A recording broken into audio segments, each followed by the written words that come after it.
लोकसभा में कांग्रेस नेता और नेता प्रतिपक्ष राहुल गांधी ने चुनाव सुधारों को लेकर केंद्र सरकार और चुनाव आयोग पर तीखा हमला बोला।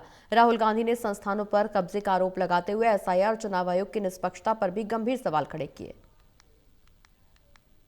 लोकसभा में आज चुनाव सुधार और एसआईआर के मुद्दे पर जोरदार बहस देखने को मिली। इस दौरान लोकसभा में नेता विपक्ष राहुल गांधी ने विपक्ष की अगुवाई करते हुए बड़े आरोप लगाए। वोट हेराफेरी का जिक्र करते हुए राहुल गांधी ने हरियाणा का भी जिक्र किया। इस दौरान राहुल गांधी ने चुनौती दी कि सरकार आने पर न सिर्फ नियम बदले जाएंगे बल्कि चुनाव आयुक्त पर भी जवाबदेही तय की जाएगी। राहुल गांधी ने इसी के साथ चुनाव सुधार को लेकर बड़े सुझाव भी दिए हैं। नेता विपक्ष राहुल गांधी ने आज लोकसभा में केंद्र सरकार को सीधे निशाने पर लिया है। राहुल गांधी का ये बयान चुनाव सुधारों और निष्पक्ष चुनाव की मांग को लेकर आया है। लोकसभा में बहस के दौरान राहुल गांधी ने बड़े हमले बोले हैं और इस दौरान आरएसएस पर संस्थाओं के कब्जे का आरोप लगाते हुए हमला बोला है। सदन में बोलते हुए राहुल गांधी ने चुनाव आयोग और इलेक्ट्रॉनिक वोटिंग मशीन की विश्वसनीयता पर गंभीर सवाल उठाए हैं। राहुल गांधी ने वोट चोरी को न सिर्फ एक आपराधिक कृत्य बल्कि देश विरोधी काम एंटी नेशनल एक्ट करार दिया है। राहुल गांधी ने कहा कि यह हमारे लोकतंत्र की नींव को कमजोर कर रहा है। राहुल गांधी ने कहा कि वोट चोरी चाहे वह किसी भी तरीके से हो, राष्ट्र के खिलाफ एक अपराध है, ये देशद्रोह है। अगर जनता का वोट सुरक्षित नहीं है तो हमारे संविधान और लोकतंत्र का कोई मतलब नहीं रह जाता। राहुल गांधी ने सीधे तौर पर केंद्र सरकार पर चुनाव आयोग को कमजोर करने और उसे दबाव में काम करने के लिए मजबूर करने का आरोप लगाया। राहुल गांधी ने कहा कि संवैधानिक संस्थाओं को केंद्र सरकार अपनी कठपुतली की तरह इस्तेमाल कर रही है, जिससे निष्पक्ष चुनाव की संभावना समाप्त हो रही है।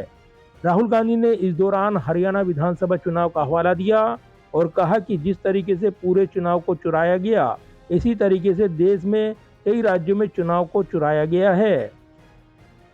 What is the architecture of the EVM? Give us access to the EVM. Yes. Let our experts go and see what is inside the EVM. Yes. Till today, we have not had access to the EVM. We are not shown the architecture of the EVM. We're not physically allowed to go and see an EVM. Give us the architecture. Give us access to the EVM. And finally, please change the law that allows the election commissioner to get away with whatever he wants to do. Rahul Gandhi ने EVM पर सवाल उठाते हुए तत्काल VVPAT की 100% पर्चियों के मिलान की मांग दोहराई। राहुल गांधी ने यह भी कहा कि चुनाव आयुक्तों की नियुक्ति प्रक्रिया को और पारदर्शी बनाया जाना चाहिए ताकि आयोग पूरी तरीके से स्वतंत्र होकर काम कर सके।